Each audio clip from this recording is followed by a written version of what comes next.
Bem-vindos ao Faz Direito Podcast. Aqui você vai ficar por dentro de tudo que acontece no universo jurídico, explicado pelos melhores especialistas. Faz Direito Podcast, tudo que você precisa ouvir em um só lugar. Apresentado por Érica Marinho. Vamos lá? Olá, seja muito bem-vindo. O podcast Faz Direito começa agora. Eu sou Érica Marinho e a nossa entrevistada de hoje é a doutora Flávia Campos. Ela é consultora legislativa da Assembleia Legislativa de Minas Gerais e conceituada professora de Direito Administrativo. Doutora Flávia, é uma satisfação recebê-la no Faz Direito. Oi, Érica, tudo bem? Prazer é meu estar aqui com vocês para a gente conversar um pouquinho sobre um ponto que é bem importante, né? Acredito eu, para quem se interessa de alguma maneira pelo direito administrativo ou até mesmo pela realidade do nosso país. Muito bem. Doutora Flávia, eu tenho uma pergunta surpresa para todos os nossos entrevistados. E a pergunta surpresa para você é: qual o papel do consultor legislativo na produção de leis?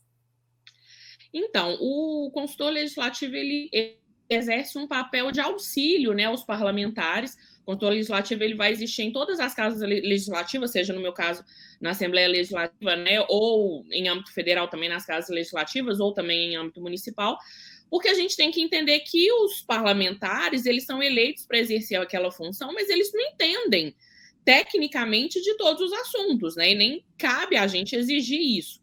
Então, o consultor legislativo, ele tem essa função de auxiliar o parlamentar com relação aos assuntos que vão ser tratados na formulação de uma lei, seja numa formulação de uma lei ou qualquer outro, né, tipo de atuação da Casa Legislativa. Então, é meio que uma função de prestar esse auxílio técnico e também, né, muitos falam de essa memória da Casa Legislativa, porque o parlamentar, ele terminou o mandato, ele pode não voltar e vir um novo deputado ou um novo parlamentar, e aí a função desse servidor público da Casa Legislativa, que é o consultor, é de criar essa memória com relação a esses assuntos técnicos, né, que são tratados na Casa Legislativa. Sensacional. Doutora Flávia, agora nós gostaríamos de conhecer um pouco mais sobre a sua história, a sua trajetória profissional, os desafios, as conquistas, os objetivos. Bom, vamos lá. Vou resumir a minha vida profissional. Eu sempre quis fazer direito, fiz direito, né? E quando eu estava quase formando, ao longo do meu curso todo, fiz estágios nos mais diversos lugares. Eu sou de Belo Horizonte, né? Sempre morei aqui em BH, fiz minha faculdade aqui. Saí um pouco do direito quando eu estava no finalzinho do curso, pensando, né, de ganhar dinheiro e querendo sair um pouco. Enfim, eu trabalhei fora do direito, trabalhei com nada a ver com a área do direito, mas sempre tive uma vontade muito grande de lecionar, sempre tive uma vontade muito grande de dar aula. E também sempre gostei muito do direito. E aí eu resolvi voltar para a área do direito, né, voltar a atuar, só que na minha cabeça, né, que a gente faz planos, mas na verdade, no final das contas, nem sempre acontece do jeito que a gente planejou, na minha cabeça, eu faria um concurso público, passaria primeiro num concurso público dentro da minha área, e aí depois eu faria um mestrado, começaria a dar aula, que era o que eu sempre queria. O concurso seria, obviamente, né, uma forma de eu atuar também, mas também um degrau para eu ter dinheiro para eu conseguir me especializar e conseguir dar aula. No final das contas, aconteceu tudo ao mesmo tempo, assim, eu comecei a dar aula ao mesmo tempo que eu passei no concurso, e hoje eu tô assim, tô nessa de... Eu trabalho, né, sou né, sou consultora legislativa na Assembleia Legislativa, mas também dou aula, já vai estar aí quase 10 anos que eu dou aula de Direito Administrativo, é minha grande paixão.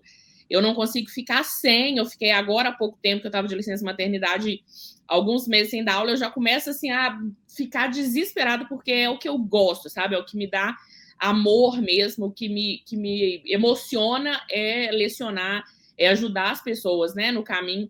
Eu acho que o professor, ele tem muito essa função de ajudar, né, as pessoas a trilhar os seus caminhos, realizar seus sonhos, realizar sonhos da sua família, né, que muitas vezes não é só a vida do estudante que se transforma, mas a vida da família também. Então, é minha grande paixão, além do meu cargo público, que eu gosto e tenho muito orgulho também. Muito bom. Agora vamos entrar no tema da entrevista de hoje: improbidade administrativa. Doutora, do que estamos falando? Só para dar esse cenário para o aluno e também para a sociedade em geral, já que o nosso programa também é divulgado nas redes sociais abertas. Bom, o que é improbidade administrativa? Assim, de forma muito resumida, tá? E não técnica, porque aí a gente teria que adentrar em diversas questões. Mas, basicamente, a ideia da improbidade administrativa é quando a gente tem uma conduta, né? A gente tem um ato contrário à administração pública de alguma maneira. Quando uma determinada pessoa ela atua contrária à administração pública, ela atua, seja querendo se beneficiar, querendo ganhar alguma coisa, ou causando algum prejuízo à administração, ou ferindo algum princípio da administração, isso vai se enquadrar no que a gente chama de improbidade administrativa. Claro que tem todos os detalhes, né, com relação a essa conduta que são tratados na lei, que é a lei de improbidade administrativa, que é a lei 8429, mas bem resumidamente é isso, é uma conduta contrária à administração pública. Claro que pensando numa administração assim, seja administração pública mesmo, seja uma entidade, uma pessoa jurídica que recebe a ajuda da administração, mas é sempre pensando nessa conduta de proteger mesmo, né, a administração para que esses atos eles não aconteçam e caso aconteçam, a gente tenha sanções que possam ser aplicadas. Certo. Quais foram os principais pontos levantados pelas alterações na Lei 14.230 de 2021? Nossa Senhora, Érica, a gente vai ter que ficar aqui, acho que 10 horas para a gente falar disso, porque foi praticamente, assim, uma alteração total na lei. A gente teve uma transformação na lei 8429, que, como eu te disse, né, a lei de improbidade, ela foi alterada por essa lei de 2021, e praticamente uma nova lei surgiu. Não vou te dizer que foi a melhor lei do mundo, a gente pode falar disso depois, mas a gente teve diversas alterações. Mas posso, enfim, te trazer alguns exemplos, tá? Muito importantes e que impactam diretamente nessa questão da improbidade administrativa. O que eu vou chamar de lei antiga, porque o número da lei é o mesmo, né, mas que se transformou, na lei antiga, existiam certas condutas que elas poderiam levar alguém a receber uma sanção, mesmo quando de forma culposa. Quando eu digo de forma culposa, né, para quem não é da área do direito, é quando aquela pessoa ela não tinha aquela intenção de causar aquilo. Então, no caso do prejuízo ao erário que é o patrimônio público, né, o dinheiro público, às vezes eu poderia receber uma sanção, mesmo se eu tivesse atuado de forma culposa, mesmo não querendo, mas se eu, de alguma maneira, causei prejuízo, né, na época, né, ou se eu te causasse algum prejuízo ao erário, eu poderia responder. Agora, não. Agora, a lei necessariamente ela exige a conduta dolosa para qualquer tipo de ato de improbidade. Então, necessariamente, para que eu responda por um ato de improbidade, eu preciso querer causar aquele dano. Então, se eu causo algum dano ao erário hoje de forma culposa, sem querer, mas causei, eu não respondo mais com essas alterações. Foi uma importante alteração que a gente teve.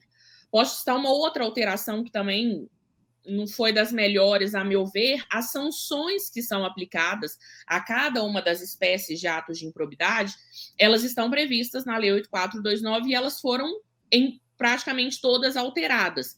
Então, a depender do tipo de ato de improbidade, a gente tem sanções diferentes e essas sanções elas foram alteradas com essa lei que fez toda essa reforma na Lei de Improbidade. Muitas dessas sanções diminuíram. Então, antes a gente tinha, só um exemplo, tá? Caso eu praticasse um ato de improbidade que fere princípios da administração, eu poderia receber, dentre as várias sanções que estavam lá previstas, a possibilidade de ter que pagar uma multa civil, que na época, na lei antiga, era de até 100 vezes a remuneração daquela pessoa que praticou o ato, daquele agente público, por exemplo. Então, é considerável, né? Uma multa Sim. de até 100 vezes o valor da remuneração do agente público. Agora não, agora mudou. Agora o valor da multa civil, para o caso do ato de improbidade que fere princípios, é de até 24 vezes. O máximo que pode acontecer excepcionalmente, o juiz vê que dá para dobrar, porque o poder aquisitivo do agente público seja mais alto, mas no máximo vai chegar até 48 vezes, se a gente for pensar então. Então, pensa comigo, antes eram até 100 vezes o valor da remuneração, hoje até 24 vezes. Então, eu brinco que ficou mais fácil praticar ato de improbidade, né? Infelizmente, porque os valores, o valor ficou bem menor. Outro exemplo, esse mesmo ato de improbidade que fere princípios da administração, ele antes tinha, dentre as sanções que poderiam ser aplicadas, a perda da função pública. Então, se eu praticasse um ato, ainda que fosse um ato que só fere princípios da administração, que seria o ato de improbidade mais leve, vamos dizer assim, na lei, eu poderia perder a função pública. Agora, não. A perda da função pública não está mais dentre as sanções que podem ser aplicadas. Então, muita coisa foi alterada, estou te dando só exemplos. Claro, não foram só alterações ruins, a gente teve boas alterações também. A gente teve, por exemplo, agora um maior cuidado com o acordo de não persecução civil. O que é o acordo de não persecução civil? É um acordo que pode ser feito com aquela pessoa que praticou um ato de improbidade para ficar mais fácil, né, para o ressarcimento ao erário. Antes se tinha essa possibilidade já, mas não era detalhado como esse acordo de não persecução civil aconteceria. Então, a gente teve, né, bons pontos, boas alterações na Lei 8429, mas a gente teve muitas dessas alterações que foram para pior, assim, na minha opinião, né, particular, mas também para quem atua, né, quem estuda, quem trabalha com a improbidade administrativa. Muito bem. Quais foram os pontos, alvos, assim, de maior questionamento, de maiores questionamentos, maiores controvérsias no âmbito do Poder Judiciário? Posso te citar duas, né? Logo depois que a gente teve a edição dessa lei de 2021, que alterou a Lei 8429, várias questões foram suscitadas, né, de discussão no Poder Judiciário. A gente teve duas que foram decididas há pouco tempo pelo STF. Eu acho que, sem dúvida nenhuma, são as principais, pelo menos por enquanto, né? Eu acho que daqui para frente a gente ainda vai ter muita discussão.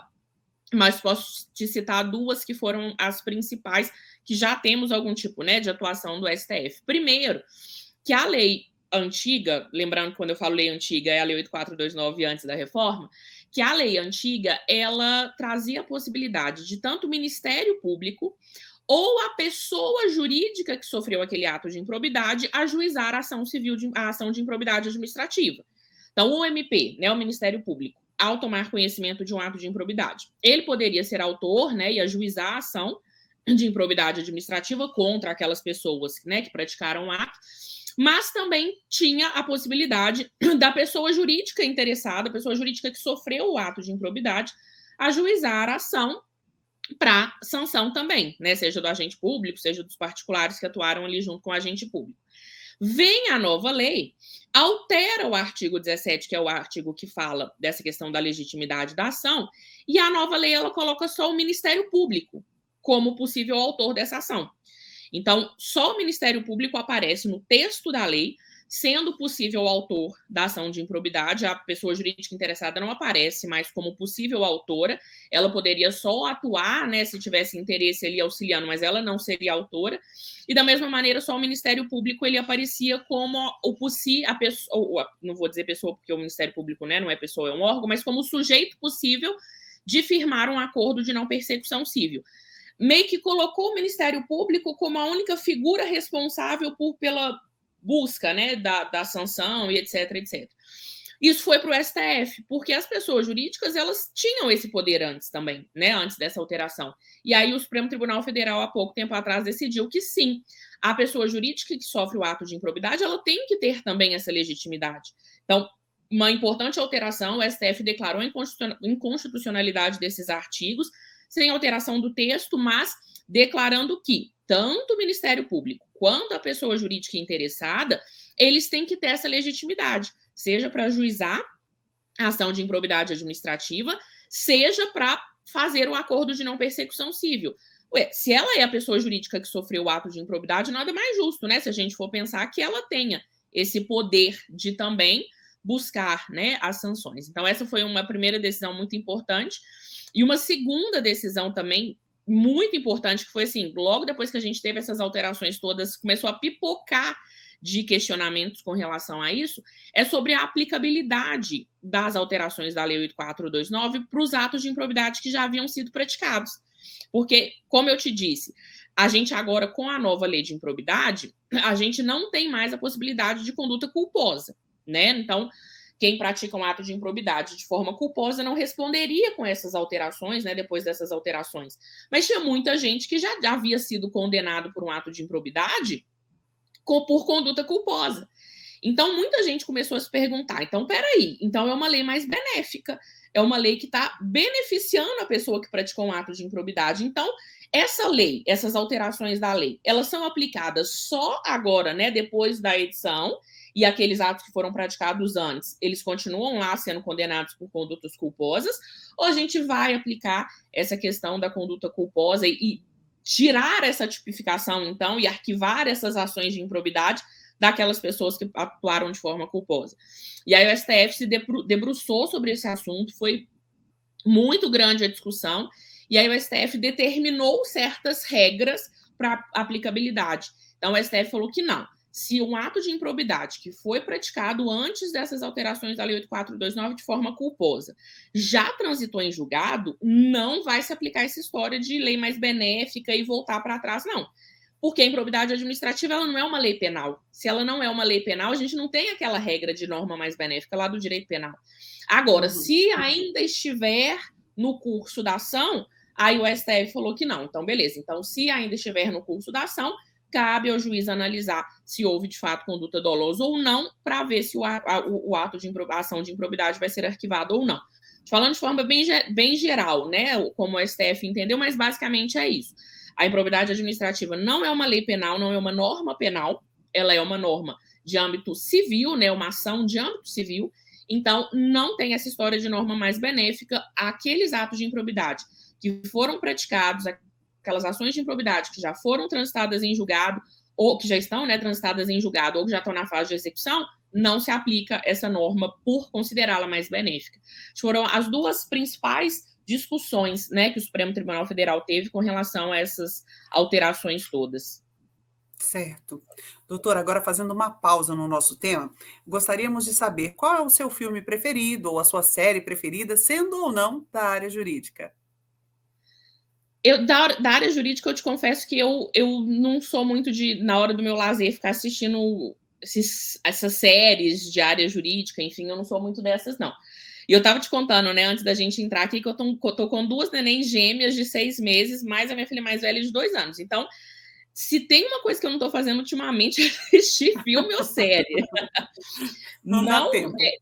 Impossível, não dá tempo. Mas justamente por causa disso, né, minhas gêmeas nasceram tem 6 meses, eu recomecei a assistir bem assim quando dá, sabe? Meia hora cada uma vez na semana. Nossa. Bem quando dá.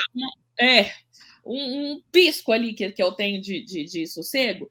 Eu voltei a assistir desde o começo uma série que chama This Is Us. Eu não sei se você conhece, você já ouviu falar, que é uma série linda, linda, linda, linda, assim, eu choro em todos os episódios. Eu lembro que na época que eu assisti, eu nem tinha filho, na época eu já chorava, e aí eu quis voltar a assistir porque é a história de gêmeos também, né? Na verdade, são 2 irmãos gêmeos e um que também foi adotado, então eles são trigêmeos, e é muito linda a história. Então, com essa história, né, de eu ter gêmeos e tal, eu quis me conectar de novo com essa série que conta a história de trigêmeos, então nada melhor do que isso para mim, né?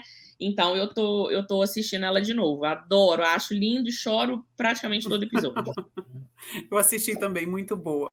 Bom, agora retomando o nosso tema, quais são as modalidades e as penas aplicáveis aos atos de improbidade?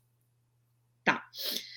Basicamente, a gente tem 3 espécies de atos de improbidade. A gente tem os atos de improbidade que causam enriquecimento ilícito, os atos de improbidade que causam prejuízo ao erário e os atos de improbidade que ferem princípios da administração pública. Então, só passando por cada um deles. Os atos de improbidade que causam enriquecimento ilícito são aqueles em que o agente público ou os particulares que estiverem ali atuando junto com o agente público, eles têm algum tipo de enriquecimento ilícito, algum tipo de vantagem patrimonial indevida. Então, se eu tenho um cargo público e tenho uma vantagem patrimonial que eu não deveria ter, eu estou entrando aí nessa história do ato de improbidade que causa enriquecimento ilícito. O ato de improbidade que causa prejuízo ao erário é aquele ato de improbidade em que eu causo prejuízo aos cofres públicos, em que eu causo prejuízo ao patrimônio da administração.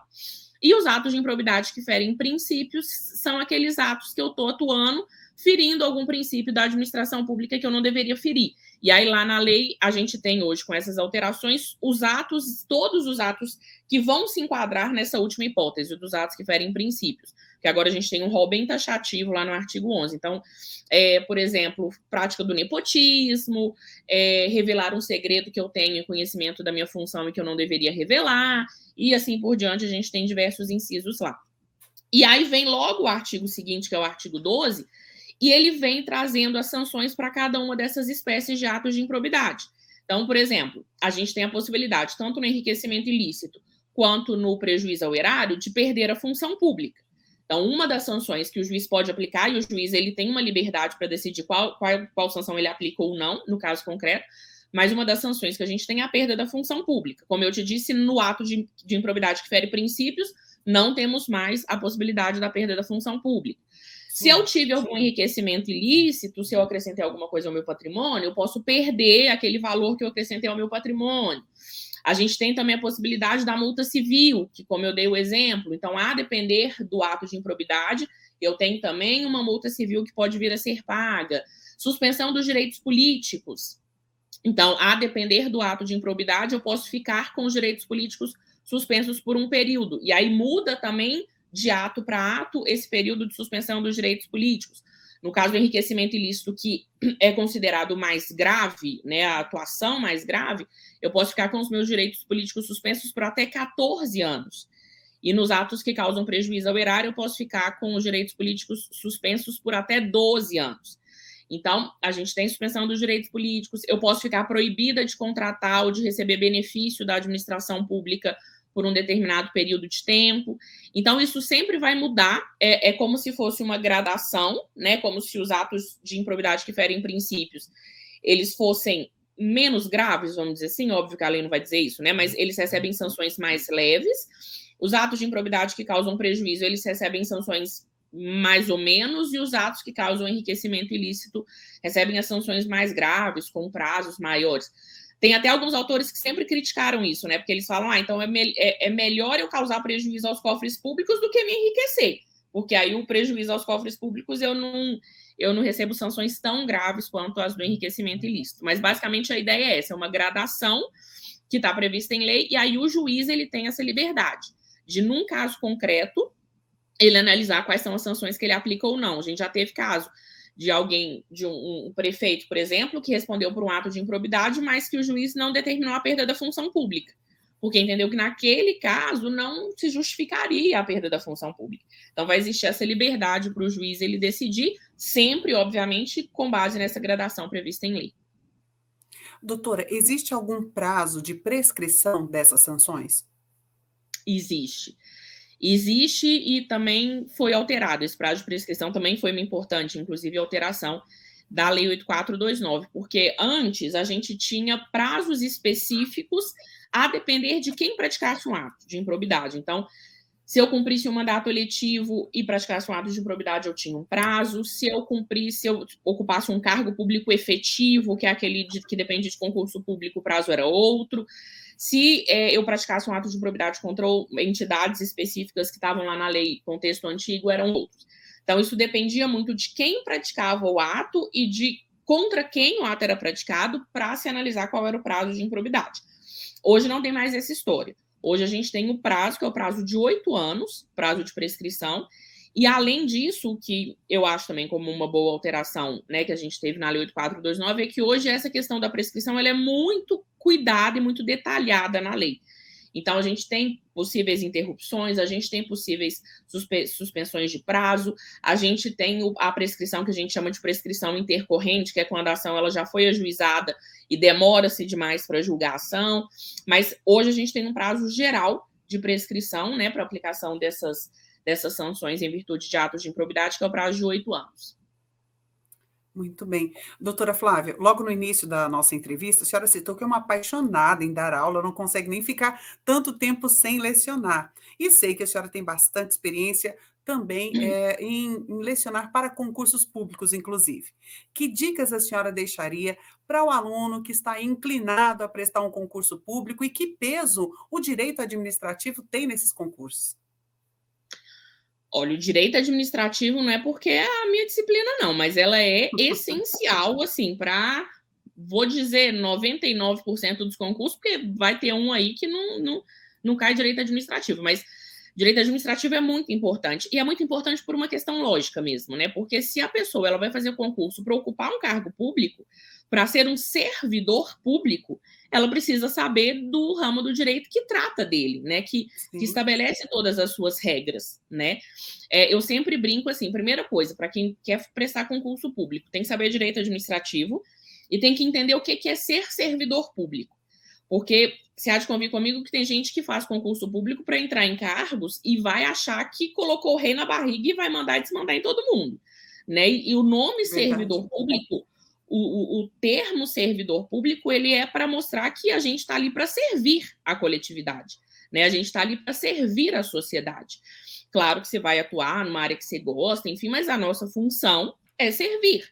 Eu sempre falo muito isso, né? Toda aula minha que eu vou falar de servidor, eu explico, falo sobre esse termo, e eu brinco que eu já recebi umas 2 mensagens, sabe?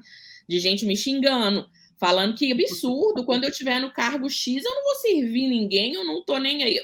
Pelo contrário, então tem que ter esse espírito, sabe? Assim, de que você vai servir a sociedade, que a nossa função é extremamente importante, mas a gente está ali para servir o interesse da sociedade e da coletividade. Então, direito administrativo, sem dúvida nenhuma, é muito importante para quem pensa em concurso público.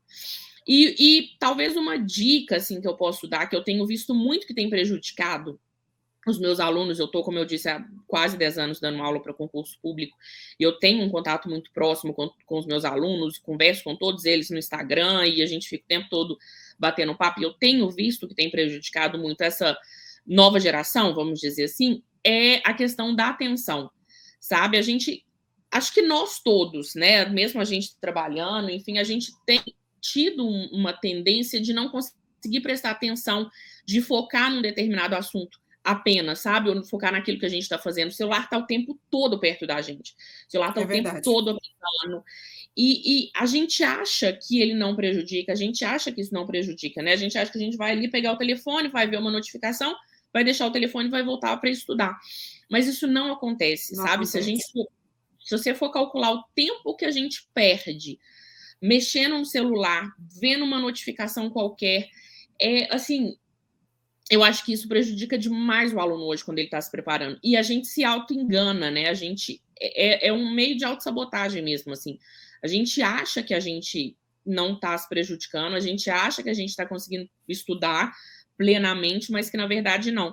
Até estava dias atrás escutando um podcast eu coloco no carro às vezes e vou escutando. Uma amiga minha tinha me indicado um podcast que chama Autoconsciente, e aí é justamente sobre isso, assim, esses controles, né, da nossa atuação, enfim. E aí tinha um episódio que ela falava, eu não lembro exatamente qual era o nome, mas era alguma coisa tipo assim, o ir e vir da atenção, um ping-pong da atenção, não sei o que é do ping-pong da atenção. E aí a apresentadora estava falando sobre a questão neurológica mesmo, que a gente está estudando alguma coisa aqui, você está lendo alguma coisa. Se você para mexer no celular e você volta, as conexões elas não são feitas mais da mesma maneira. Então você já perdeu muito do que você estava ali quase entendendo, quase compreendendo, sabe? Então, se for uma dica que eu posso dar, assim, que eu tenho conversado muito. Às vezes eu estou conversando com alguém lá no Instagram e a pessoa falando que não está conseguindo estudar, eu falo, então desliga o celular e vai estudar. É isso, não se auto-enganar, entender que essas questões, essa questão de atenção, ela é muito importante, muito difícil para a gente hoje, então ter uma forma de controle maior disso, porque sem dúvida nenhuma isso é essencial. Doutora Flávia, muito obrigada por compartilhar suas experiências, acima de tudo, trazendo tanta inspiração para o nosso estudante de Direito. Foi uma grande satisfação recebê-la aqui no Faz Direito. Prazer foi meu, adorei participar aqui com vocês. Estou aqui junto com vocês sempre que vocês precisarem e espero que a gente vá se falando e eu vou acompanhando o podcast também. Muito bem. Bom, eu sou Érica Marinho e hoje falamos sobre as alterações da Lei de Improbidade Administrativa com a doutora Flávia Campos. E você não deixe de acessar a plataforma do Centro de Formação Jurídica. Lá você tem acesso a materiais que vão enriquecer ainda mais o seu aprendizado, além de entrevistas com profissionais extraordinários que trazem muito conhecimento e experiência para você. Até o próximo Faz Direito.